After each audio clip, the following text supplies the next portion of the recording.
Classical mechanics और quantum mechanics में की डिफरेंसेस क्या हैं और वो कौन सी घटनाएं थी जिनको एक्सप्लेन करने में क्लासिकल मैकेनिक्स फेल हो जाती है और क्वांटम मैकेनिक्स की शुरुआत होती है। नमस्ते, मेरा नाम दीप दलाल है और इस लेक्चर में हम इन्हीं प्रश्नों के उत्तर खोजने की कोशिश करेंगे।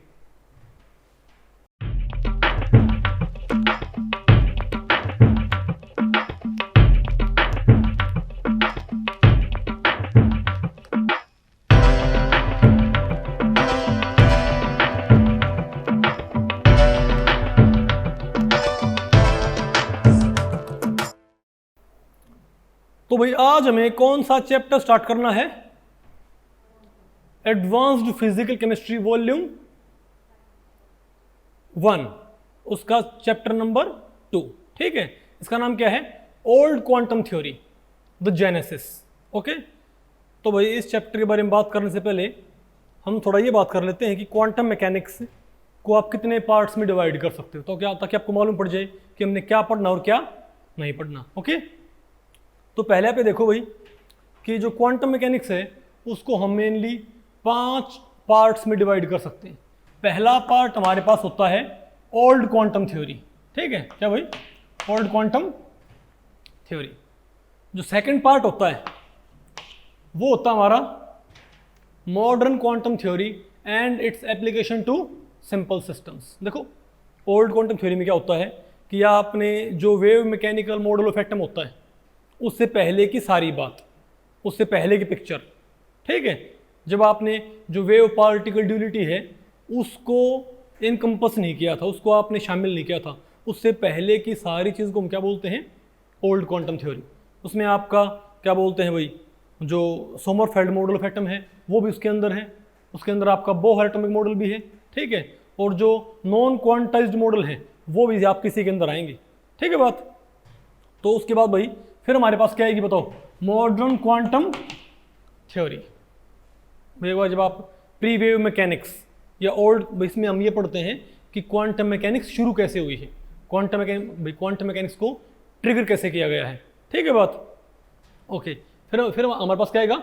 Modern quantum theory. इसमें क्या होगा आपका? इसमें आएगा आपका भाई postulates of quantum mechanics and its application to simple systems. आपने पढ़ना है कि मॉडर्न क्वांटम थ्योरी की फॉर्मुलेशन क्या है, ये कैसे शुरू हुई है। आपको बेटा लिखने की जरूरत नहीं है। ठीक है, और भाई सिंपल सिस्टम आप कौन कौन से हैं? Particle in 1D box, particle in 2D box, 3D box, hydrogen atom, rigid rotator, okay, और आपका हार्मोनिक ऑसिलेटर, हाइड्रोजन एटम। ये सब क्या आपके सिंपल सिस्टम्स। ओके, तो आपने देखना है कि मॉडर्न क्वांटम मैकेनिक्स क्या होती है और कैसे आप उनको सिंपल क्वांटम मैकेनिकल प्रॉब्लम्स को सॉल्व करने के लिए इस्तेमाल कर सकते हो। जो थर्ड पार्ट होता है मोस्टली बुक्स में आपको ये ऐसे ही देखने को मिलेगा। ठीक है, जो थर्ड पार्ट होता है, लेकिन आमतौर पे क्या करते हैं, आमतौर पे भाई क्लासेस में सीधे क्या पढ़ाने लगते हैं? पोस्टुलेट ऑफ क्वांटम मैकेनिक्स से मॉडर्न क्वांटम थ्योरी एकदम से स्टार्ट कर देते हैं, जबकि हमको कोई जो कॉन्टेक्स्ट है वो मालूम नहीं होता। ओके, अब बताओ तीसरे नंबर पे क्या होता हमारा? जब आपने सिंपल सिस्टम पढ़ लिए तो उसके बाद बारी आती है कॉम्प्लेक्स सिस्टम्स की, क्योंकि सारे सिस्टम्स भी सिंपल सिस्टम नहीं होते। ठीक है, जैसे आपका डायटोमिक रिजिड रोटेटर, वो तो क्या है? Simple system. लेकिन नॉन रिजिड रोटेटर क्या है आपका? Complex system. Harmonic oscillator simple system, anharmonic oscillator complex system. Okay, hydrogen atom simple system, multi electron atoms complex system. तो भाई उसके बाद क्या आएगा? Quantum mechanical treatment of complex systems. Third part क्या होता है? कॉम्प्लेक्स सिस्टम्स को आपने क्वांटम मैकेनिकली ट्रीट करना है। ओके, लेकिन इसके अंदर हम एक चीज नहीं पढ़ते, केमिकल बॉन्डिंग। हालांकि केमिकल बॉन्ड भी क्या है? कॉम्प्लेक्स सिस्टम, लेकिन उसको हम यहाँ पढ़ते नहीं। ठीक है, तो जो फोर्थ पार्ट होता है फिर वो क्या होता है हमारे पास? Chemical bonding. क्या? Quantum mechanical treatment of chemical bonding और मॉलिक्यूलर क्वांटम मैकेनिक्स जिसको बोलते हैं। ओके, और जो फिफ्थ पार्ट होता है वो होता है use of quantum mechanics to rationalise the interaction between radiation and matter, कि मैटर और इलेक्ट्रोमैग्नेटिक रेडिएशन के इंटरैक्शन को किस तरीके से एक्सप्लेन किया जा सकता है यूजिंग क्वांटम मैकेनिक्स। वो क्या था आपका लास्ट पार्ट, उसको बोलते हैं स्पेक्ट्रोस्कोपी। तो देखा जाए तो क्वांटम मैकेनिक्स बहुत लेंथी है, इजंट इट। तो पहले क्या आपके पास भाई ओल्ड क्वांटम थ्योरी या प्री वेव मैकेनिक्स इसको बोलते हैं, ठीक है। फिर क्या आपके पास मॉडर्न क्वांटम थ्योरी, ठीक है, उसमें आपका 1D बॉक्स है, 2D बॉक्स, हाइड्रोजन एटम है, रिजिड रोटेटर है, हार्मोनिक ऑसिलेटर है, ओके। फिर क्या हमारे पास भाई कॉम्प्लेक्स सिस्टम्स, और फिर हमारे पास क्या है केमिकल बॉन्ड। अब केमिकल बॉन्ड में आपकी वही वैलेंस बॉन्ड थ्योरी भी है और आपकी मोलिकुलर ऑर्बिटल थ्योरी भी है, जिसके जरिए आप इनऑर्गेनिक या ऑर्गेनिक जो मोलिकुलर ज्योमेट्रीज हैं उनको, उनके अंदर बॉन्डिंग को और ज्योमेट्री को रैशनलाइज करोगे, ओके। और फिफ्थ पार्ट हमारे पास क्या होता है बताओ, स्पेक्ट्रोस्कोपी।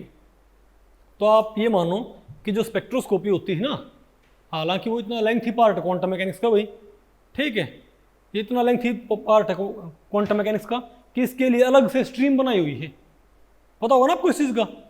तो इनके तो हमने क्या बना रखे हैं चैप्टर्स, इनको तो आपने भाई अलग अलग क्या पढ़ना है चैप्टर्स में। लेकिन अगर आपने कोई भी स्टैंडर्ड बुक देखी होगी क्वांटम मैकेनिक्स की, उसमें शुरुआत में सब पढ़ा के लास्ट में आपने देखा होगा वहाँ पर स्पेक्ट्रोस्कोपी भी दी होती है ना।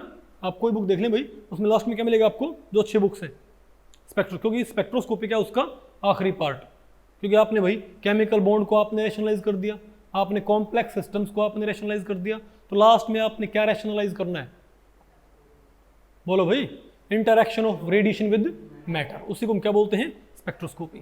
तो इसका तो भाई ये तो इतना लेंथी, तो भाई ये तो इतना लेंथी पार्ट है कि इसके अलग से हम एक्सट्रीम पढ़ाते हैं। स्पेक्ट्रोस्कोपी के नाम से आपको पता है हमारे 2 वॉल्यूम भाई, advanced spectroscopy volume 1 and advanced spectroscopy volume 2। उसमें आपकी ऑर्गेनिक की, इनऑर्गेनिक की, फिजिकल की सारे के सारे स्पेक्ट्रोस्कोपी आपको वहाँ पर पढ़ने को मिलेगी, ठीक है। और यहाँ पर आपने भाई ये पढ़ना है पहले, तो पहले हम कौन से चैप्टर पढ़ेंगे, ओल्ड क्वांटम थ्योरी, फिर आपने क्या पढ़ना है मॉडर्न क्वांटम थ्योरी, फिर क्या पढ़ना है कॉम्प्लेक्स सिस्टम, फिर क्या केमिकल बॉन्डिंग, ओके। तो मेरे ख्याल से आपको पोर्शन आपको मालूम पड़ गया, वेरी गुड। तो पहले बात करते हैं भाई ओल्ड क्वांटम थ्योरी की, ठीक है। अब इसका आप नाम ही देखें भाई, द जेनेसिस। जेनेसिस का मतलब क्या है, उत्पत्ति, शुरुआत, कि भाई इस ओल्ड क्वांटम थ्योरी की शुरुआत कैसे हुई, वो कौन सी फिनोमेना थी जिन्होंने इस चीज को ट्रिगर किया कि भाई क्वांटम मैकेनिक्स की शुरुआत हुई, ओके। देखो मैं आपको बताऊं भाई कि जो 20वीं सदी है, 20th सेंचुरी, ठीक है, उसके एंड तक ये बात है तकरीबन, ये मानो भैया आप 1890 के आसपास की, ठीक है, 20वीं सदी के, सॉरी 1900 क्या बोलते हैं, अरे 19th सेंचुरी भाई, जो 19th सेंचुरी है उसके एंड तक, मतलब 1890 वगैरह क्या हो गया आपका 19th सेंचुरी नहीं हो गया भाई। तो उसके एंड तक साइंटिफिक कम्युनिटी क्या मानती थी कि हमने हर चीज़ को डिस्कवर कर लिया है, हमने हर चीज़ खोज ली भाई। अब हर चीज़ को जस्ट क्या करना है, एक बारी, मतलब हर एक्सपेरिमेंट को आपने बार बार रिपीट करना है ताकि आपके पास जो आंसर्स हैं वो 1 डेसिमल और भी क्या आ जाएं एक्यूरेट। क्योंकि वो मैक्सवेल इलेक्ट्रोमैग्नेटिक वेव थ्योरी के ज़रिए और जो न्यूटन लॉज ऑफ मोशन है उनके ज़रिए वो अपने आसपास होने वाली तकरीबन जो घटनाएं हैं उनको एक्सप्लेन कर पाते थे, ठीक है बात। तो भाई क्योंकि जो भी मान लिया, जो भाई प्लेनेटरी मोशन है, ठीक है, मान लिया कोई, मान लिया चौक है, अगर इसको हम घुमा दें ऐसे, अगर इसको ऐसे फेंक दें तो इसकी काइनेटिक एनर्जी निकालना बहुत ईजी होता है, 12 mv², इजंट इट। अगर ये घूमने लग जाए तो हम क्या बोलते हैं इसकी रोटेशनल एनर्जी कैसे आ जाएगी, बोलो भाई आई, बोलो भाई 12 I⍵², इजंट इट। और अगर ये ऐसे इसको हम फेंकते हैं भाई तो लीनियर मोशन में तो क्या हो जाएगा, मास इनटू वेलोसिटी से क्या जाएगा इसका लीनियर मोमेंटम, और I⍵ से मतलब ऑलमोस्ट सभी चीज़ों को वो एक्सप्लेन कर पाते थे, ठीक है बात। लेकिन फिर कुछ घटनाएं ऐसी हुई जिनको क्लासिकल मैकेनिक्स एक्सप्लेन, इसको बोलते हैं क्लासिकल मैकेनिक्स, जो न्यूटोनियन मैकेनिक्स है प्लस इलेक्ट्रोमैग्नेटिक वेव थ्योरी। देखो 2 चीज़ें हैं, एक तो होती है रेडिएशन, एक होता है मैटर। रेडिएशन को वो कैसे एक्सप्लेन कर पाते थे, इलेक्ट्रोमैग्नेटिक वेव थ्योरी के जरिए, और मैटर को वो कैसे एक्सप्लेन कर पाते थे, मैटर के बिहेवियर को, मैटर की मूवमेंट को। न्यूटोनियन मैकेनिक्स है, उसको क्या बोलते हैं हम, क्लासिकल मैकेनिक्स। तो साइंटिफिक कम्युनिटी को भाई, उनको तो ये गुमान था, ठीक है, कि हम तो हर चीज़ को बहुत इजीली एक्सप्लेन कर सकते हैं, अब साइंस में कुछ भी खोजने को नहीं बचा है, ठीक है। ये बात है 1890 के आसपास की। आप सोचो भाई, 100 साल, 100 सवा 100 साल पहले दुनिया क्या सोचती थी कि अब हमको कुछ भी खोजने की ज़रूरत, कुछ नया डिस्कवर हो ही नहीं सकता। साइंस तो कहाँ पहुँच चुकी है, सैचुरेशन पे, ठीक है। हमने जस्ट एक्सपेरिमेंट्स को रिपीट करना है और एक डेसिमल और एक्यूरेट आंसर निकाल लेना जस्ट, ठीक है। लेकिन तब कुछ ऐसी घटनाएं हुई जिनको एक्सप्लेन नहीं कर पाई कौन भाई, क्लासिकल मैकेनिक्स, ठीक है। वो 4 घटनाएं थी, उनमें एक थी आपकी ब्लैक बॉडी रेडिएशन, एक था फोटो इलेक्ट्रिक इफेक्ट, ठीक है, एक आपकी है heat capacity of monoatomic solids, और फोर्थ था स्पेक्ट्रा ऑफ हाइड्रोजन एटम, कि हाइड्रोजन एटम का स्पेक्ट्रा, ठीक है। जब आप ओके, तो इनको फिर एक्सप्लेन करने के लिए, मतलब इन 4 चीज़ों को एक्सप्लेन नहीं कर पाई कौन, क्लासिकल मैकेनिक्स, इन 4 घटनाओं को। तो सोचो भाई कोई बात नहीं, ये 4 घटनाएं हैं, लेकिन क्लासिकल मैकेनिक्स के पास इनका कोई भी एक्सप्लेनेशन था ही नहीं भाई, ठीक है बात। तो फिर एक नई साइंटिफिक फिलॉसफी डेवलप हुई, और डेवलप कैसे हुई वो आपको आगे पढ़ाएंगे भाई, ठीक है। लेकिन इन 4 घटनाओं को स्पेशली एक्सप्लेन करने के लिए एक नई साइंटिफिक फिलॉसफी अराइज होती है, जिसको हम बोलते हैं क्वांटम मैकेनिक्स, ठीक है बात।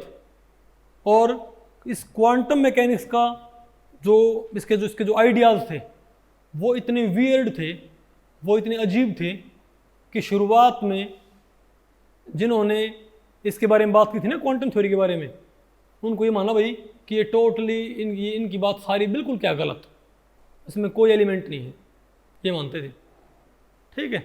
लेकिन भाई क्वांटम थ्योरी के बिना आप इनको एक्सप्लेन भी नहीं कर सकते, दिक्कत ये है, ओके। तो फिर दोनों जो थ्योरीज हैं वो पैरेलल में चलती हैं आज, क्लासिकल थ्योरी भी और भाई क्वांटम थ्योरी भी। जो क्वांटम थ्योरी है वो भाई कुछ खास कंडीशंस के अंदर क्लासिकल रिजल्ट्स प्रोवाइड करना शुरू कर देती है। बात आपको पहले पढ़ रही है, ओके। तो भाई पहले मैं आपको तो इसीलिए हमारे इस पहले टॉपिक का नाम क्या बताओ, failure of classical mechanics and rise of quantum mechanics, ठीक है बात। तो यहाँ पर हम बेसिक बात कर रहे हैं, तो यहाँ पर हम क्या करेंगे भाई, एक तो हमने तो इस टॉपिक को हमने 3 पार्ट्स में डिवाइड किया है। पहले हम क्या पढ़ेंगे, डेफिनेशन एंड की पॉइंट्स ऑफ क्लासिकल मैकेनिक्स, फिर हम क्या पढ़ेंगे, डेफिनेशन एंड की पॉइंट्स ऑफ क्वांटम मैकेनिक्स, फिर क्या पढ़ना आपने, basic comparison between classical and quantum mechanics. हम बिना किसी मैथमेटिकल ट्रीटमेंट के एक आइडिया लेंगे भाई कि थ्योरीज क्या हैं, ओके, और इनमें बेसिक डिफरेंस, इनमें आधारभूत जो भाई अंतर है वो क्या क्या है, ओके। तो पहले बताओ हम क्या पढ़ते हैं, डेफिनेशन एंड की पॉइंट्स ऑफ क्लासिकल मैकेनिक्स। जैसा मैंने आपको पढ़ाया था भाई, classical mechanics is the branch of science that deals with the study of phenomena related to motion and energy। जो भाई मोशन और एनर्जी के जो फिनोमेना है भाई, जो मोशन और एनर्जी से रिलेटेड जो फिनोमेना है उनको एक्सप्लेन करती है, किन को इस्तेमाल करके, Newton laws of motion and Maxwell electromagnetic wave theory. समझे बात, यानी कि जो पार्टिकल की मोशन और जो एनर्जी है, मोशन और एनर्जी को इलेक्ट्रोमैग्नेटिक वेव थ्योरी और न्यूटन लॉज ऑफ मोशन के जरिए एक्सप्लेन करने वाली ब्रांच को हम क्या बोलते हैं, क्लासिकल मैकेनिक्स। और आप इसको आमतौर पे आप इसको इस्तेमाल करते हो। अगर मान लिया इस चौक को मैं ऐसे फेंक देता हूँ तो इसकी काइनेटिक एनर्जी आप कैसे निकालते हो, 12mv²। ये फॉर्मूला कहाँ से आया है, क्लासिकल मैकेनिक्स से। पता होगा ना आपको इस चीज़ का भाई, ठीक है, ओके। तो भाई उसके की पॉइंट्स क्या हैं। अब भाई पहली चीज़ तो क्या है, it is applicable only to macroscopic particles. Macroscopic particle से मतलब ये नहीं है कि भाई बहुत ही बड़े पार्टिकल, यहाँ पर मैक्रोस्कोपिक से हमारा मतलब क्या है भाई कि 10⁻⁹ मीटर, उससे बड़े पार्टिकल। अगर किसी पार्टिकल का साइज क्या है तो ये आपका भाई डस्ट पार्टिकल से लेके और लार्ज एस्ट्रोनॉमिकल ऑब्जेक्ट्स, जो डस्ट पार्टिकल्स हैं ओके, उनसे लेके तकरीबन, और आप भाई बल्कि इसको आप और भी थोड़ा इसको बड़ा कर सकते हो, ठीक है, लेकिन आमतौर पे यहाँ तक, क्योंकि कुछ एक बॉर्डर लाइन रीजन भी होता है ओके। लेकिन जनरली क्या बोलते हैं कि 10 की पावर -9 मीटर से लेके और जो एस्ट्रोनॉमिकल बॉडीज़ हैं जो बहुत वही लार्ज साइज की हैं, वो सारी की सारी किन रूल्स को फॉलो करती हैं? क्लासिकल मैकेनिक्स के रूल्स को, ठीक है बात ओके। और बताओ भाई, और क्या है, अगर आपको फोर्स, वेलोसिटी और इनिशियल पोजीशन पता हो, अगर आपको किसी पार्टिकल के ऊपर लगने वाली फोर्स, उसकी वेलोसिटी और उसकी इनिशियल पोजीशन अगर आपको मालूम है, तो आप उसकी जो डिफरेंट फिजिकल प्रॉपर्टीज हैं फ्यूचर में, उसकी पोजीशन भी और उसका, देखो मान लें किसी पार्टिकल की आपको वेलोसिटी, पोजीशन और उस पर लगने वाली फोर्स आपको पता है, तो आप फ्यूचर में उसकी जो फिजिकल प्रॉपर्टीज़ हैं उनको ईजीली प्रिडिक्ट कर सकते हो। उसमें आपकी पोजीशन भी आएगी और मोमेंटम भी। ये आपने देखा भी होगा भाई, जब क्रिकेट का मैच होता है ना, तो जो बॉलर होता है भाई, देखो वो कई बार नहीं है, वो क्या बोलते हैं भाई, एलबीडब्ल्यू होता है, आउट, तो उनको पता होता है भाई ये बॉल यहाँ पर इसने बाउंस किया था, फिर इस रास्ते जा रही थी, हालांकि वहाँ पर वो गई नहीं, पता होगा ना आपको, वो कंप्यूटर से आपको नजर आता है कि बॉल यहाँ आई थी भाई और यहाँ जा रही थी, वो तो फिर इसके भाई पैर से लग के रुक गई, अगर ये पैर ना सामने करता तो ये विकेट में जाके लगती। तो उन्हें कैसे पता भाई कि वहाँ पर जाने वाली थी? क्योंकि भाई वो कैमरा के जरिए भाई उसके उनको पता उसकी वेलोसिटी क्या है, उसकी डायरेक्शन क्या है, तो उसकी वो फ्यूचरिस्टिक पोजीशन मालूम कर सकते हैं।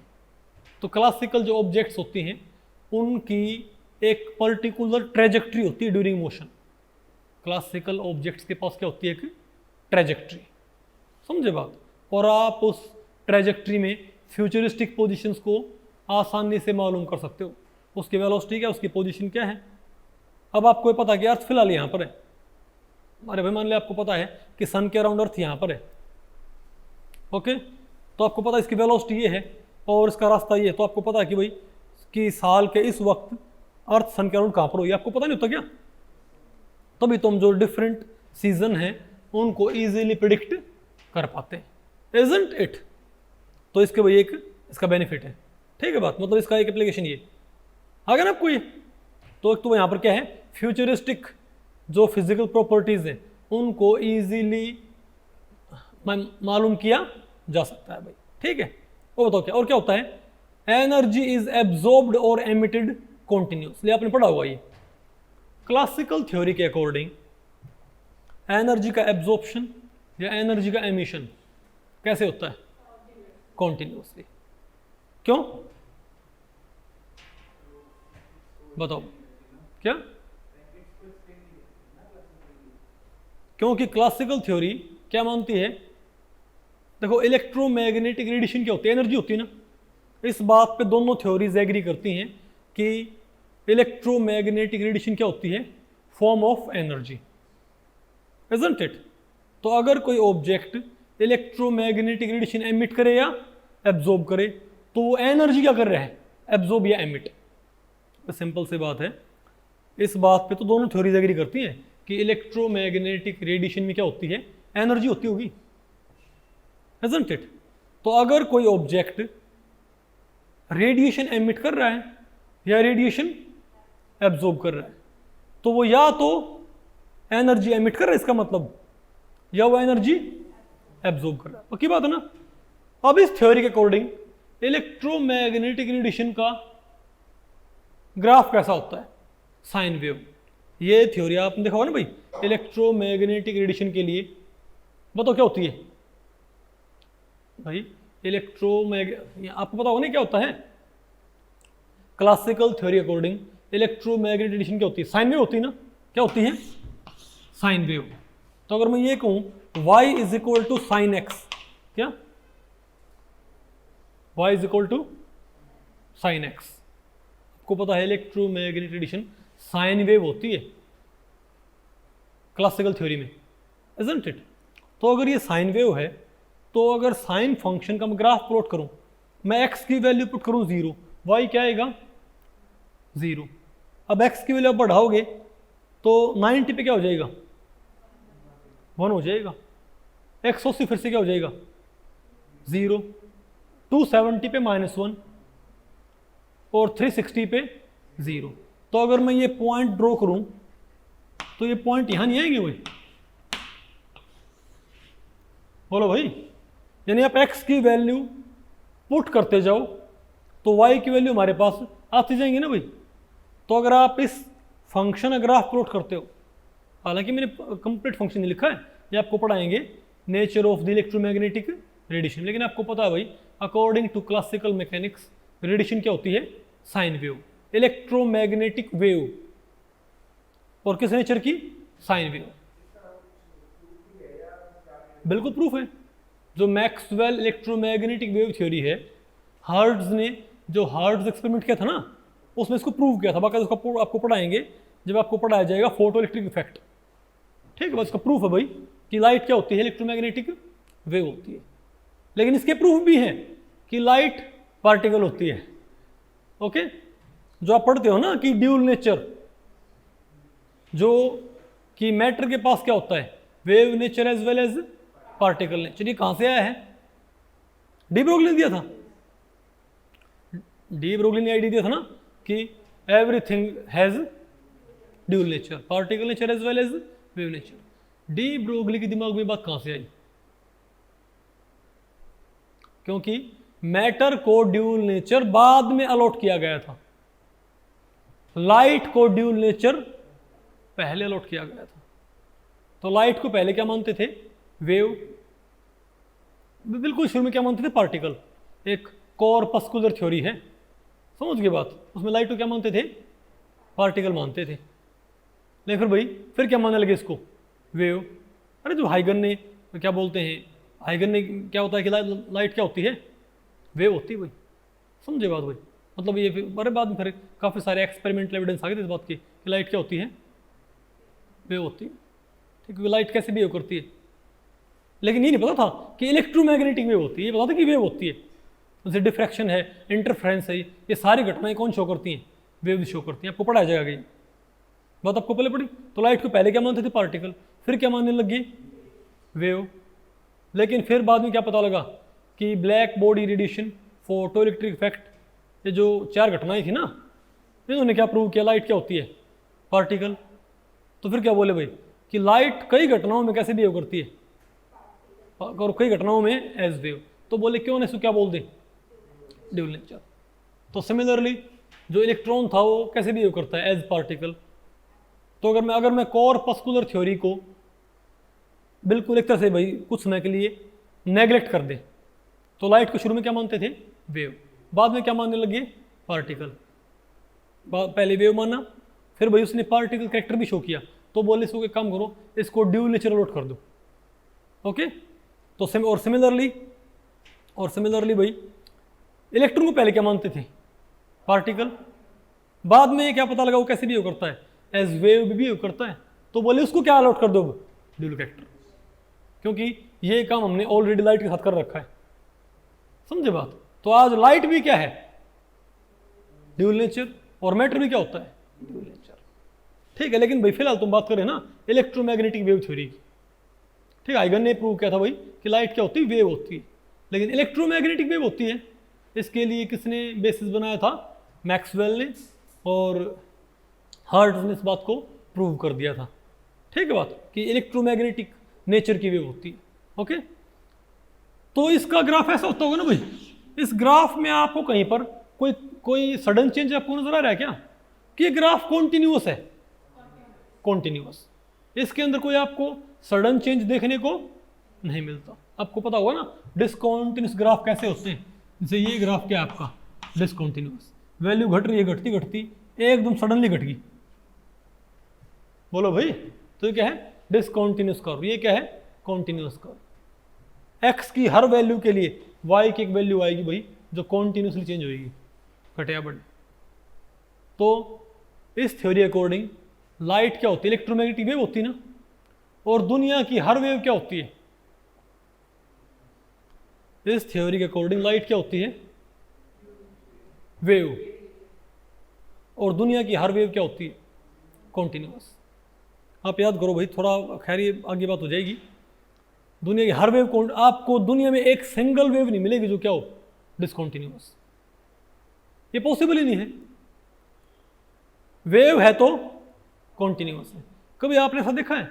अगर मैं यहाँ पर भाई, अगर मान ले मैं इस दीवार पे भाई एक रस्सी बांध दूँ और उसमें ऐसे वेव्स क्रिएट करूँ, तो क्या ये पॉसिबल है कि इसमें कुछ दूर तक तो क्या बन जाए? लहर बन जाए, फिर रस्सी फ्लैट हो जाए और फिर लहर बन जाए?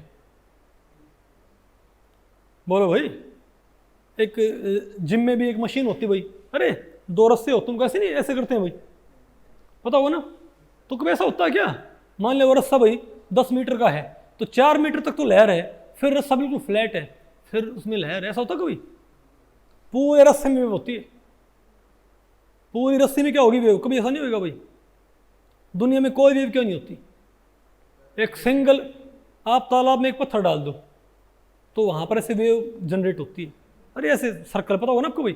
कभी ऐसा होता है जहां पत्थर डाला है वहां पर 5 फुट तक तो वेव है, फिर फ्लैट पानी है, फिर वेव है ना?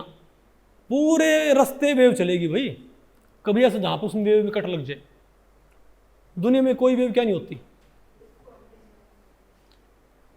कोई कॉन्टिन्यूस है, कोई डिसकॉन्टिन्यूस है, वो वेव ही नहीं है। मतलब तो कॉन्टिन्यूटी और वेव तो होना एक तरह से आप कह सकते हो भाई कंबाइंड चीज है। इसीलिए आप याद करो भाई, हालांकि आगे बात है, लेकिन आप आगे पढ़ोगे मॉडर्न क्वांटम थ्योरी में जो पहला पोस्टुलेट होता है क्वांटम मैकेनिक्स का, मैं आउट ऑफ कॉन्टेक्स्ट बता रहा हूं आपको फिलहाल भाई यहां पर, तो जो पहला पोस्टुलेट होता है वो क्या बोलता है? याद करो, पहला पोस्टुलेट क्या बोलता है क्वांटम मैकेनिक्स का?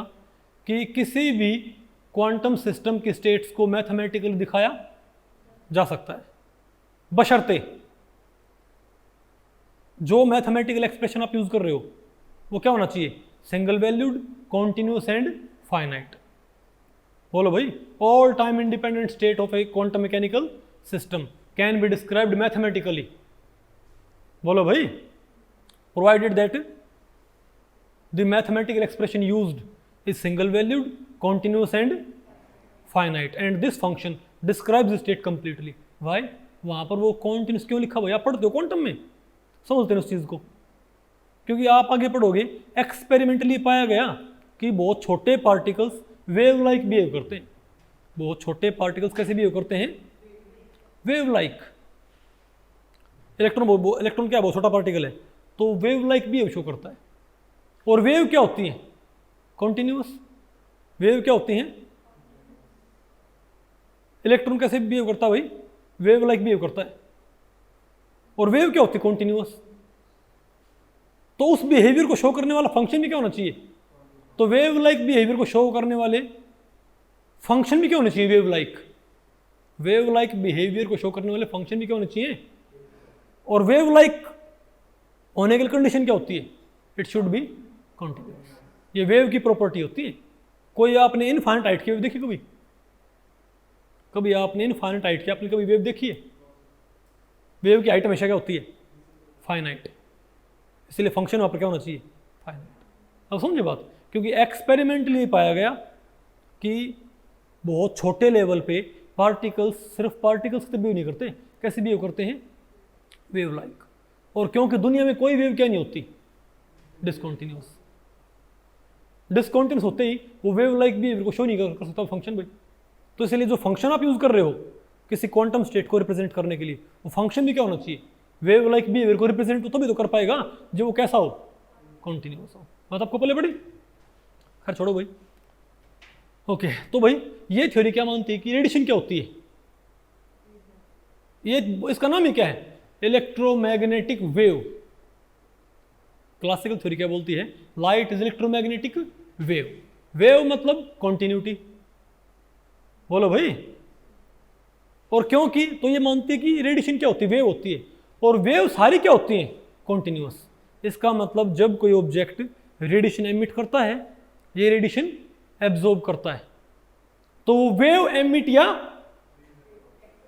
जब कोई ऑब्जेक्ट रेडिएशन एमिट करता है या एब्जॉर्ब करता है, तो कायदे से हम देखें तो वो वेव को एमिट या एब्जॉर्ब कर रहा है। और अगर वो वेव को एमिट या एब्जॉर्ब कर रहा है तो वेव की फॉर्म में जो एनर्जी है वो क्या अपने आप क्या क्या होगी भाई। और वेव क्यों क्या होती है, कॉन्टिन्यूस, यानी वो वेव के साथ जुड़ी हुई एनर्जी को कॉन्टिन्यूसली एब्जॉर्ब या एमिट कर रहा है। बात आपको पहले पड़ी इन दुनिया बेटा आपको? Okay very good. आपको भाई और बताओ क्या है? The classical mechanics could not explain the phenomena like black body radiation, photoelectric effect, heat capacity of solids and spectra of hydrogen atom and hydrogen like species. Okay तो ये तो क्या है की पॉइंट्स किसके, क्लासिकल मैकेनिक्स के। ठीक है बात। अब हम बात करते हैं की पॉइंट्स क्वांटम मैकेनिक्स के कि भाई क्वांटम मैकेनिक्स क्या बोलती है, उसके की पॉइंट्स क्या हैं। तो बताओ क्या है, तो हम क्या बोलेंगे, quantum mechanics is the branch of science that explains the behavior and interaction of subatomic particles। यानी कि विज्ञान की वो शाखा जो बहुत छोटे पार्टिकल्स के बिहेवियर और उनके इंटरेक्शन को रैशनलाइज करती है। किसको इस्तेमाल करके, concepts like wave particle duality, quantisation of energy, uncertainty principle and correspondence principle. यानी कि क्वांटम मैकेनिक्स क्या है, विज्ञान की वो शाखा जो बहुत छोटे पार्टिकल्स के बिहेवियर और उनके इंटरेक्शन को रैशनलाइज करती है, एक्सप्लेन करती है। किन कॉन्सेप्ट्स को इस्तेमाल करके, uncertainty principle, correspondence principle, quantisation of energy, wave particle duality. इन कॉन्सेप्ट्स को इस्तेमाल करके जो छोटे पार्टिकल्स के बिहेवियर को रैशनलाइज करो, उसे हम क्या बोलेंगे, क्वांटम मैकेनिक्स। बात आपको पहले पड़ी। अब इसके भी की पॉइंट्स क्या हैं। क्लासिकल मैकेनिक्स कहाँ अप्लाई होती थी, जब पार्टिकल्स का साइज क्या हो, 10 की पावर माइनस 9 मीटर से ज्यादा हो। ये बताओ कब लागू होती है, जब 10 की पावर माइनस 9 मीटर से क्या हो भाई, कम होना पार्टिकल साइज, तो उनका वेव लाइक बिहेवियर काफ़ी क्या बोलते हैं, काफ़ी डोमिनेट करने लग जाएगा। ठीक है बात। और उनके ऊपर हमको क्या अप्लाई करनी पड़ती है, क्वांटम मैकेनिक्स। इसके कायदे कानून अलग होते हैं भाई। ओके और क्या है, जैसे आप क्लासिकल मैकेनिक्स में किसी मूविंग पार्टिकल को एक फाइनाइट ट्रेजेक्ट्री अलॉट कर सकते हो। अर्थ के पास क्या होती है, फाइनाइट ट्रेजेक्ट्री। इलेक्ट्रॉन के पास कोई फाइनाइट ट्रेजेक्ट्री अलॉट नहीं कर सकते। आप कहोगे हाँ ऐसे कैसे, बोर मॉडल रहा हमारा समरफेल्ड। अरे भाई वो मॉडल फेल हो गए, बात आपको पहले पड़ रही है, वो मॉडल्स क्या हो गए थे, फेल हो गए थे। ठीक है, तो यहाँ पर आप कोई पर्टिकुलर ट्रेजेक्ट्री अलॉट नहीं कर सकते हैं। और भाई ये क्या बोलती है कि एनर्जी इज एब्जॉर्ब्ड और एमिटेड डिसकॉन्टिन्यूसली। आप कहोगे ये क्या बकवास है। देखो कहते ना, अरे भैया से बोलना चाहिए। ठीक है, वो लौट के बुद्धू घर को आए हम भैया, क्योंकि मैं भाई खुद साइंटिफिक कम्युनिटी से ताल्लुक़ रखता हूँ। ठीक है, तो मतलब भाई क्योंकि उनके पास हर चीज़ ओपन रहती है। ठीक है, हर उनके पास सभी आइडियाज़ के लिए ओपन रहते हैं। तो शुरुआत में आपको पता ना क्या मानते थे कि लाइट क्या होती है, पार्टिकल। यानी अगर मान लिया भाई क्या बोलते हैं, अगर मान लिया कहीं पर आग जला रखी है तो उसमें से वेव नहीं निकलती, लाइट क्या निकलते उसमें से, टुकड़े। ये बात मानते स्टार्टिंग में, उसको बोलते कॉर्पस्कुलर थ्योरी। ये कई सौ साल पहले आई थी भाई, 400-500 साल पहले की बात है। ठीक है, लेकिन जब लाइट ने कैसी घटनाएं शो की बताओ, डिफ्रैक्शन, इंटरफ्रेंस। दो पार्टिकल तो क्या नहीं करते कभी, इंटरफ्रेंस। आपने भाई यहाँ पर एक पत्थर यहाँ रख दे, एक पत्थर यहाँ रख दे, क्या उनमें कोई इंटरेक्शन होएगा, नहीं। लेकिन तालाब में 2 पत्थर गिरा दो आप, वो पत्थर इंटरेक्ट नहीं करेंगे, उन पत्थरों से बनने वाली वेव्स करेंगे इंटरफ्रेंस, है ना। तो इंटरफ्रेंस डिफ्रैक्शन है। इन सभी घटनाओं को एक्सप्लेन करने के लिए भाई ये सिर्फ कब एक्सप्लेन हो पा रही थी कि जब लाइट को क्या मानने, वेव। तो इस लाइट को क्या मानने लगे, वेव मानने लगे भाई। ठीक है, लेकिन क्वांटम थ्योरी ने लास्ट में फिर से लाइट को क्या मानना शुरू कर दिया, पार्टिकल। तो फिर बोले भाई वो नहीं होता, हर गांव में एक आध पंचायती ऐसा होता है, वो कहता है कि भाई मान लो दो फरीक हैं, दो पक्ष हैं भाई, उनमें झगड़ा हो रखा है, तो कहता है लड़का ये ठीक है पर बात ये भी ठीक कर रहा है। अरे भाई बात आपको पहले पड़ी, ठीक है। तो एक थ्योरी बोल रही थी कि लाइट क्या है वेव, एक थ्योरी क्या बोल रही है लाइट क्या है पार्टिकल। तो बोले भाई बात इसकी भी ठीक है और बात यहाँ भाई बात बिल्कुल ठीक है, लेकिन तुम क्या बोल देंगे भाई कि लाइट क्या है ड्यूल कैरेक्टर। लेकिन क्वांटम थ्योरी क्या मानती है लाइट को, पार्टिकल। क्या मानते हैं इसको भैया कि आप जब कोई आग जलाते हो ना तो उसमें से टुकड़े निकलते हैं लाइट के, ओके। तो ये जब टुकड़े निकलते हैं तो टुकड़े क्या होते हैं, डिसकंटिन्यूअस। भाई वेव होती है कॉन्टिन्यूअस, तो वेव तो भी है ही नहीं। क्वांटम थ्योरी मानती है क्या है कि लाइट का एमिशन कैसा होता है, टुकड़ों की फॉर्म में। बात आपको पहले पड़ी। और टुकड़े कभी क्या नहीं हो सकते, कॉन्टिन्यूस होती नहीं, वो तो भाई कॉन्टिन्यूटी गायब होगी। तो अपने आप लाइट को क्या अलर्ट हो गया, पार्टिकल कैरेक्टर। बात आपको पहले पड़ी। तो ये मानती है कि एनर्जी का एब्जॉर्प्शन या एमिशन क्या होगा, डिसकंटिन्यूअसली। पहले एक टुकड़ा फिर दूसरा टुकड़ा, नहीं है आपको भाई, ओके ठीक है भाई। तो ये इसमें एक डिफरेंस ये है। और बताओ क्या हमारे पास क्वांटम मैकेनिक्स भाई कैन एक्सप्लेन, ये इन घटनाओं को एक्सप्लेन कर सकती है भाई, इन चारों घटनाओं को, ठीक है बात। अब बताओ हम क्या पढ़ते हैं, basic comparison between classical and quantum mechanics. अब देखो फिलहाल मैं जो बातें बोलूँगा भाई आपको ये लग सकता है कि इस मास्टर के दिमाग में खलल है, ठीक है। लेकिन आगे आप पढ़ोगे ना तो धीरे धीरे आपको भाई आप चीज़ों को कॉन्टेक्स्ट में रख पाओगे।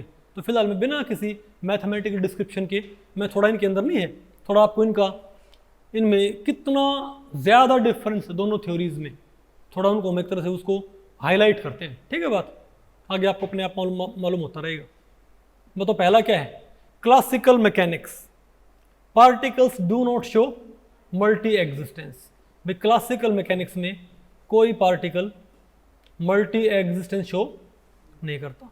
लेकिन क्वांटम मैकेनिक्स में पार्टिकल क्या होते हैं, एक पार्टिकल एक ही टाइम पे मल्टीपल पोजीशंस पे एग्जिस्ट कर सकता है।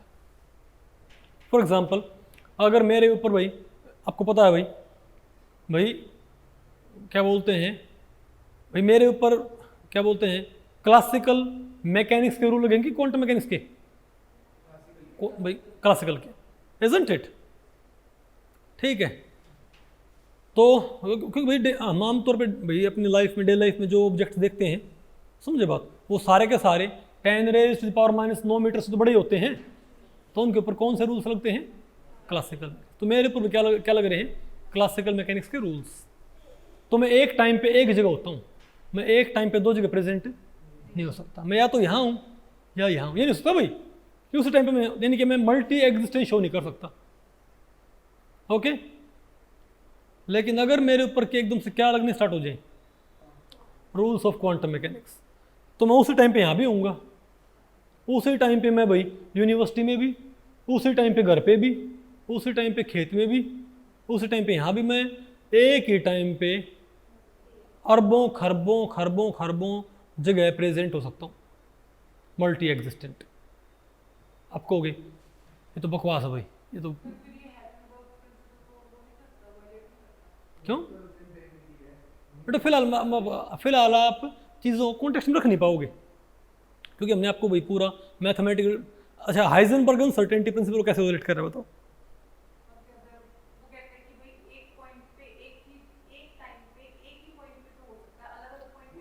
बेटा हाइजेनबर्ग ये नहीं बोलता, हाइजेनबर्ग ये बोलता है कि आप पोजीशन निकालोगे तो मोमेंटम गलत आएगा। जो बात मैंने बोली ना वो हाइजेनबर्ग प्रिंसिपल के बेसिस पे ही बोली है। जो वेव पार्टिकल ड्यूलिटी है ना वो हाइजेनबर्ग प्रिंसिपल के बेसिस से ही आती है, समझे बात। चलो इसको थोड़ा आपको भाई एक्सप्लेन करने ट्राई करता हूँ। आप बताओ कि छोटे पार्टिकल्स कैसे बिहेव करना शुरू करते हैं, वेव लाइक। मैंने बोला भाई कि मैं एक ही टाइम पे मल्टीपल जगह पे प्रेजेंट हो सकता हूँ अगर मेरे ऊपर क्या लगते हो, क्वांटम मैकेनिक्स के रूल्स। तो फिलहाल मैं बिना कोई मैथमेटिकल डिस्क्रिप्शन के इसको थोड़ा आपके दिमाग में वैसे डालने ट्राई करता हूँ, ठीक है बात। आप तालाब में इसके अकॉर्डिंग मान लिया हम बात करें इलेक्ट्रॉन्स की बात करें, ठीक है, तो क्लासिकल थ्योरी अकॉर्डिंग इलेक्ट्रॉन क्या होता है? पार्टिकल। लेकिन क्वांटम थ्योरी क्या मानते हैं उसको भाई? वो वेव लाइक बिहेव करेगा, क्योंकि छोटे लेवल पे वही चीज़ें कैसे बिहेव करती हैं? According to quantum mechanics wave like. क्या क्वांटम मैकेनिक्स के अकॉर्डिंग हमारे पास क्या चीज़ों के पास वेव लाइक बिहेवियर नहीं जाए क्या? ओके, तो आप जब तालाब में एक पत्थर डालते हो तो पत्थर तो क्या है? पार्टिकल। लेकिन उससे बनने वाली जो वेव क्या है? उससे एक वेव बनती होगी। तो पत्थर आपने डाला एक, वो तो तालाब में की जगह है कि पूरे तालाब में है, लेकिन उसने वेव बनाई है वो ये होता कि सिर्फ भाई ये रही वेव, क्यों पूरे तालाब को भर देगी? वो एक ही वेव पूरे तालाब में एग्जिस्ट कर जाएगी भाई। नहीं बात आपको पहले पड़ी? तो वेव्स क्या होती हैं? Multi existent. नहीं बात आपको पहले पड़ी? कोई वेव क्या होती है भाई? मल्टी। इसलिए क्या होता है इलेक्ट्रॉन, आप खुद सोचो भाई, मैं फिलहाल ये ऐसे हवा में बात नहीं कर रहा, आप हाइड्रोजन एटम जब बनाते हो तो वहां पर इलेक्ट्रॉन तो एक ही है, इलेक्ट्रॉन तो एक ही होता होगा, isn't it? हालांकि मैंने आपको पढ़ाया नहीं wave mechanical model of atom, लेकिन मैं थोड़ा सा भाई ये अज्यूम कर रहा हूँ कि आपको हल्का फुल्का याद हो। हालांकि कोई ज़रूरत नहीं है भाई, मेरे पास कोई बच्चा पढ़ने है तो उसको ज़रूरी नहीं है उसको भाई उसने 11वीं में पढ़ रखा हो, लेकिन थोड़ा अगर आपको रिकॉल आप कर पाओ तो आपने देखा होगा कि हाइड्रोजन एटम जब बनाते हैं तो ऐसे बनाते हैं कि न्यूक्लियस और ऐसे डॉट्स बनाने शुरू कर देते हैं। पता होगा ना आपको भाई, जो क्लाउड सा बनता है एक, तो इलेक्ट्रॉन तो एक है, इतने डॉट कहां से आ गए?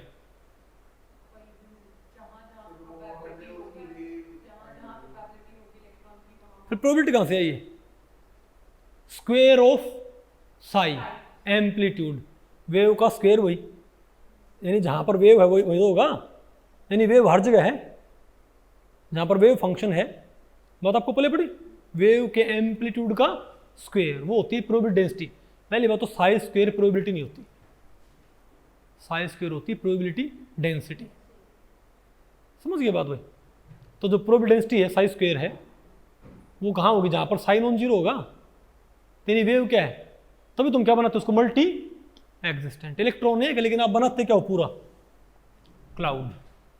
तो जो बात मैंने बोली भाई, बोर मॉडल में अपना बनाते ऐसे, बोर मॉडल में ना बनाते आप ऐसे, वहां पर तो आप कहते हो भाई ये रास्ता और ये पार्टिकल। बस सिंपल सी बात है यहाँ पर, क्योंकि हम क्या कंसिडर नहीं करते? Wave nature. एक उसने फिर इसने धोखाधड़ी की तो ठीक है ना ऐसे घुमा के, लेकिन वो रीजनेबल नहीं है। बात आपको पहले पड़ी? तो है ना वेव लाइक कैरेक्टर, कि वेव्स क्या होती है? Multi existent. ओके ठीक है, हाँ तो बिल्कुल होती है, प्रोबेबिलिटी होती है 100%, लेकिन पूरे यूनिवर्स के लिए आपको पता हाइड्रोजन एटम का साइज क्या होता है? इनफाइनाइट। हाइड्रोजन एटम का साइज होता है इनफाइनाइट। हाइड्रोजन एटम बहुत सूक्ष्म भी है और बहुत विराट भी है। आपको ऐसे कैसे? क्योंकि आप जब उसका फंक्शन देखोगे ना साई, वो पूरी तरह कहाँ जाके जीरो पता है? जब उसमें आर क्या पुट होएगा? इनफाइनाइट। इसीलिए क्या बोलते हैं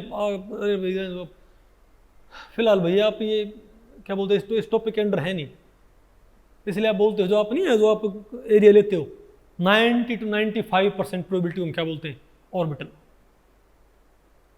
और ऑर्बिटल क्या नहीं होता? 3 dimensional space within which probability is found to be maximum 90 to 95%। Orbital definition होती है सिंगल इलेक्ट्रॉन वेव फंक्शंस। क्या होते हैं? ये खैर आगे की बात है। हाँ बताओ।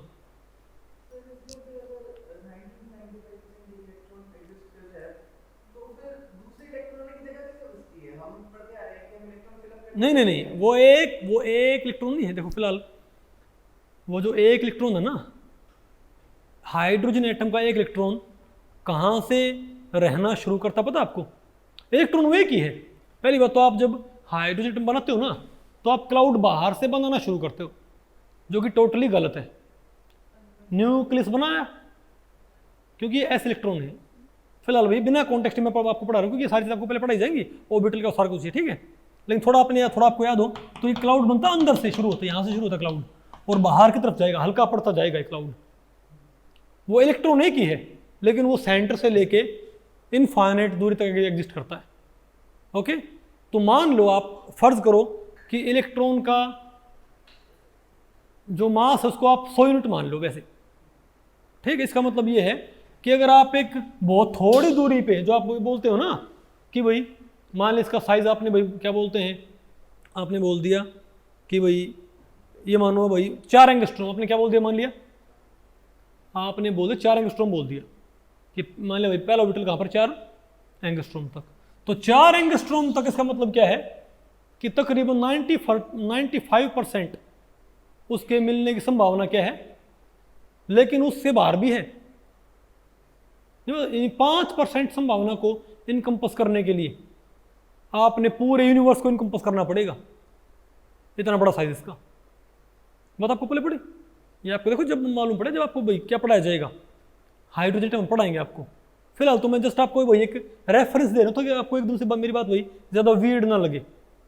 जैसे मैंने बोला भाई कि इलेक्ट्रॉन क्या होता है, मल्टी एग्जिस्टेंट, आपको लगे तो अजीब सी बात है, लेकिन जब आप खुद कह रहे हो कि वेव लाइक होता है, और वेव क्या होती है, मल्टी एग्जिस्टेंट, और आप बनाते भी हो, नहीं बनाते क्या इसको ऐसे, तो थोड़ा आपको नहीं है, थोड़ा आपको धैर्य रखना पड़ेगा। चीज़ें नहीं ये धीरे धीरे अपने आप अनफोल्ड होती आएंगी, ठीक है। ये सारी चीज़ें खुद को अपने आप अनफोल्ड कर देंगे, ठीक है। ओके, तो एक तो भाई ये है, अब समझे। अगर मेरे ऊपर क्वांटम मैकेनिक्स के रूल लगते भाई, तो मैं क्या होता था भाई, मैं एक टाइम पे मल्टीपल जगह पे एग्जिस्ट कर सकता था। ओके, आप इसको ऐसे मान लो, चलो रहने दो, ठीक है। मान लिया इसको ऐसे मानो भाई, मान लिया एक सोप, मैं थोड़ा नहीं आपको बोर मॉडल से वेव मैकेनिकल मॉडल में जाने का तरीका बता रहा हूँ। ये मानो बाहर एक सोप बबल उड़ रहा है, वो न्यूक्लियस, उसके बाहर नहीं एक कबूतर उड़ रहा है खास दूरी पे ऐसे। ये क्या है, बोर मॉडल, समझिए। सोप बबल क्या है, न्यूक्लियस, कबूतर क्या है, इलेक्ट्रॉन। हमने ऐसे किया, कबूतर गायब हो गया, और उस कबूतर का, वो सफ़ेद रंग का कबूतर था, और उसका बन गया धुआं। क्या बन गया उसका भाई, वो धुआं जो था ना, वो उसी कबूतर को आपने धुएं में कन्वर्ट कर दिया है, और वो पूरे यूनिवर्स में फैल गया अब। लेकिन वो धुआं सबसे डेंस कहाँ है, उस सोप बबल के नहीं, उस सोप बबल के सेंटर में क्या सबसे डेंस, और फिर हल्का पड़ता चला गया। लेकिन लेकिन लेकिन बेटा, अगर मान लिया आप बहुत थोड़ी दूरी का एरिया इनकम्पस कर लेते हो ना, तो 95% धुआं तो क्या हो जाएगा, इनकम्पस हो जाएगा। लेकिन सारा धुआं इकट्ठा करने के लिए आपको कितना बड़ा सर्कल स्फीयर चाहिए, होलो स्फीयर इनफाइनाइट साइज का। हाँ बताओ बेटा, ये फिलहाल क्योंकि यहाँ पे मैथमेटिक्स आपने पढ़ा है ना इसका, वो मैं फिलहाल आपको मैथमेटिक्स की बिना बता रहा हूँ ये बात। जब आप ये पढ़ोगे ना हाइड्रोजन एटम, आपको अपने आप ये बात आगे जाके भाई मतलब बिल्कुल आपके दिमाग में क्लियर हो जाएगी, ठीक। तो लेकिन थोड़ा आपको शांति रखनी पड़ेगी फिलहाल। अब सुनो, क्योंकि फिलहाल देखो भाई, फिलहाल क्योंकि मेरे ये बस की बात है नहीं कि इस टॉपिक के अंदर भाई मैं आपको सारी चीज़ें पढ़ाऊँ, क्योंकि उनका एक पर्टिकुलर टाइम होता है, थोड़ा आपको वेट करना पड़ेगा उसके लिए। एकदम से आप सोचो एकदम से सारी बात हमको मालूम हो जाए, वैसे नहीं होएगा। तो तभी तो ये बात आपको इतने इसमें वियर्ड नजर आ रहा है कि क्लासिकल मैकेनिक्स और क्वांटम मैकेनिक्स में कितना ज़्यादा डिफरेंस है, समझे बात। वो वहाँ पर था, वो मैंने बताया कि बोर मॉडल में एटम ऐसा होता है, और wave mechanical model of atom में कैसा होता है, क्योंकि वो होता है wave like. Okay, due nature का ऐसे नहीं होता, छोड़ो फिलहाल थोड़ा शांत रखो आप। Okay, things can not move from one point to another point in space without covering the intervening space. बोलो भाई, क्लासिकल वर्ल्ड में चीज़ें एक पॉइंट से दूसरे पॉइंट पे नहीं जा सकती बीच का स्पेस कवर किए बिना। मैं भाई यहाँ पर हूँ कि मैं इस पॉइंट पे बीच का स्पेस कवर किए बिना यहाँ पहुँच सकता हूँ क्या? चाहे मैं कितना स्पीड से जाऊँ भाई, मुझे बीच का स्पेस तो कवर करना ही पड़ेगा। क्वांटम वर्ल्ड में अगर मान लिया, अगर आपके ऊपर क्वांटम वर्ल्ड के रूल्स लागू होते हो और आपको अपने मामा घर जाना है, आप सिंपली यहाँ से क्या हो जाओ, डिसअपीयर, और अपने मामा घर पे क्या हो जाओ, अपीयर। आपको बीच का स्पेस कवर करने की ज़रूरत नहीं है। तो भाई क्वांटम वर्ल्ड में चीज़ें एक पॉइंट से दूसरे पॉइंट पर पहुंच सकती हैं बिना बीच का स्पेस कवर की। आपको ये बड़ी अजीब सी बात है, ये सारा मैथमेटिकली भाई, इस सारे को हम मैथमेटिकली प्रूव करेंगे, कोई बड़ी बात नहीं है, ये बहुत बेसिक बात है क्वांटम मैकेनिक्स की, ठीक है।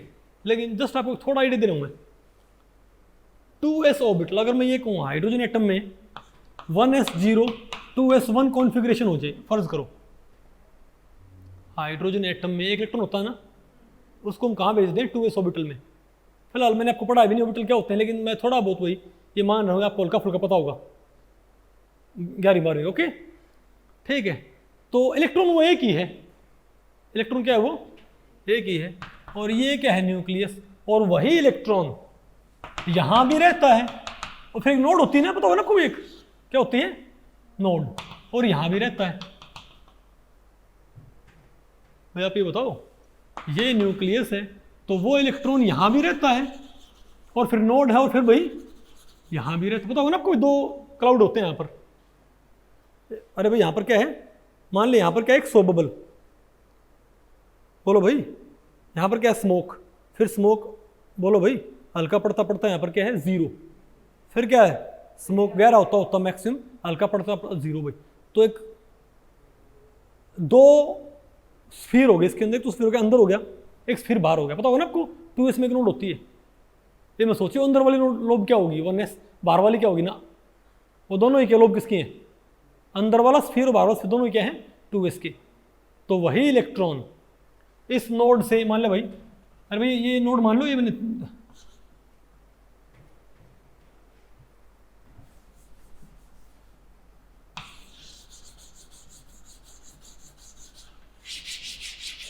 कोई बात नहीं, आप ये बताओ, इमेजिन करो भाई, तो 2s ऑर्बिटल कैसा होता है, मैं वैसे बना रहा हूँ सिंपल, बताओ ना आपको भाई, अरे बोलो भाई, दूरदर्शन, ओके कोई बात नहीं, ये क्या है, न्यूक्लियस। तो वो एक इलेक्ट्रॉन इस नोड से पहले और बाद में भी है, वो यहाँ भी रहता और यहाँ भी, वो कभी यहाँ नहीं आता नोड में, ये कैसे पॉसिबल है, वो नोड से पहले भी रहता है और नोड के बाद भी रहता है, और कभी नोड में नहीं आता। हाउ इज इट पॉसिबल, यानी वो यहाँ से यहाँ पहुँच सकता है बिना बीच का स्पेस कवर किए। भाई नहीं बात आपको पहले पड़ रही, मैं बिल्कुल नॉन मैथमेटिकल डिस्क्रिप्शन के साथ चीज़ें आपको सिखाने ट्राई कर रहा हूँ फिलहाल। फिर अरे भैया तो एक क्या बोलते हैं, एक खाका बना रहा हूँ मैं कि आपको थोड़ा आपको इसमें इंटरेस्ट आ जाए भाई, कि क्वांटम मैकेनिक्स कितनी इंटरेस्टिंग है, ओके ठीक है। और बताओ, और यहाँ पर तो क्या डिफरेंस है, something is either A wave और ए पार्टिकल। भाई क्लासिकल मैकेनिक्स में या तो कोई चीज़ वेव है या कोई चीज़ पार्टिकल, दोनों नहीं होते भाई। क्वांटम मैकेनिक्स में क्या होता है भाई, बताओ, वो वेव भी और पार्टिकल भी, उसके यहाँ पर क्या होता है, ड्यूल कैरेक्टर, क्या होता है, ड्यूल कैरेक्टर। क्लासिकल वर्ल्ड में अगर मेरे सामने 5 दरवाजे आ जाएं तो मैं एक टाइम पे एक ही दरवाजे से पार हो सकता हूं, कि सभी दरवाजे से पार हो सकता हूं भाई, एक टाइम पे मैं एक ही दरवाजे से पार होऊंगा। लेकिन अगर मेरे सामने क्वांटम मैकेनिक्स में क्या आ जाए, 5 दरवाजे, तो मैं पांचों से साइमल्टेनियसली पार हो जाऊंगा। मेरी 5 कॉपीज बन जाएंगी, एक कॉपी एक दरवाजे से, दूसरी कॉपी दूसरे से, तीसरी नहीं समझो तो भाई, 5 कॉपीज निकलेंगी। अगर मेरे सामने 1000 दरवाजे आ गए ना, अगर मेरे ऊपर क्वांटम मैकेनिक्स के रूल्स लगते हों और मेरे सामने क्या हूँ 1000 दरवाजे, तो ये इम्पॉसिबल है कि मैं एक ही दरवाजे से निकल पाऊँ। मेरी 1000 कॉपीज बन जाएंगे अपने आप, और हर दरवाजे से कॉपी निकलेगी। आपको ये क्या बकवास है भाई, ठीक है। लेकिन ये बहुत बेसिक सी बात है भाई, क्योंकि क्वांटम वर्ल्ड में चीज़ें कैसे बिहेव करती हैं, वेव लाइक। क्वांटम वर्ल्ड में चीज़ें कैसे बिहेव करती हैं भाई, वेव लाइक। तो आप ये बताओ, अगर मान लिया भाई ये 2 स्लिट है, क्या भाई, ये मान लिया भाई यहाँ पर 2 स्लिट हो, ये मान लिया बोर्ड है, ठीक है बात। अरे भाई मान लिया यहाँ पर क्या है कि बोर्ड है, तो अगर मान लिया हम इसके ऊपर पार्टिकल्स फायर करें तो या तो यहाँ से मान लिया आप यहाँ पर इसको काट दो भाई, आप इसको यहाँ भी काट दो, ठीक है। तो या तो क्या होगा, इससे पार कोई पार्टिकल या इससे पार होएगा, बोलो भाई। तो वो पार्टिकल आया वो या तो जाएगा इससे पार या इससे पार, और बोर्ड से टकराया तो रुक जाएगा, isn't it? लेकिन क्वांटम वर्ल्ड में चीज़ें बिहेव करती हैं वेव लाइक। लेकिन अगर मान ले इस बोर्ड को हम पानी में डिप कर दें यहाँ तक भाई, ठीक है, और यहाँ पर एक पत्थर डाल दें, तो जो वेव बनेगी वो वेव दोनों से क्या होगी, एक साथ हिट नहीं करेगी क्या? और यहाँ पर दो वेव फ्रंट नहीं बन जाएगी, याद करो भाई, याद करो। मान लिया इसको हम साइड से देख रहे हैं, अब मान लिया भाई यहाँ पर पानी है, एक स्लिट ये एक स्लिट ये, अगर यहाँ पर पानी भरा है भाई, हम यहाँ पत्थर डाल दें ऐसे, अरे भाई ये उसको ऐसे कर दियो, आपको ये पत्थर ऐसे कैसे गिरेगा, अरे पत्थर डाल, हमने यहाँ पर मार दिया भाई, तो यहाँ पर क्या बन गया वेव, ये एक वेव है ना, क्या है ये? तो जब एक वेव टकराती है दो दरवाजों से तो क्या होता है बताओ, एक वेव फ्रंट यहाँ से निकलता है और एक वेव फ्रंट यहाँ से निकलता है, नहीं होता क्या? पार्टिकल आता तो या तो इससे या इससे निकलता, वेव आएगी दोनों से एक साथ निकलेगी, है ना? तो अब बताओ, अब समझो तुमने क्यों बोला भाई कि क्वांटम वर्ल्ड में चीजें अगर सामने क्या आ गया भाई 1000 दरवाजे, तो 1000 क्या बनते हैं यहाँ पर, हर एक स्लिट से क्या बनता है, एक wave front, isn't it? Okay, तो मेरे ख्याल से आपको पता लग गया। हाँ बोलो।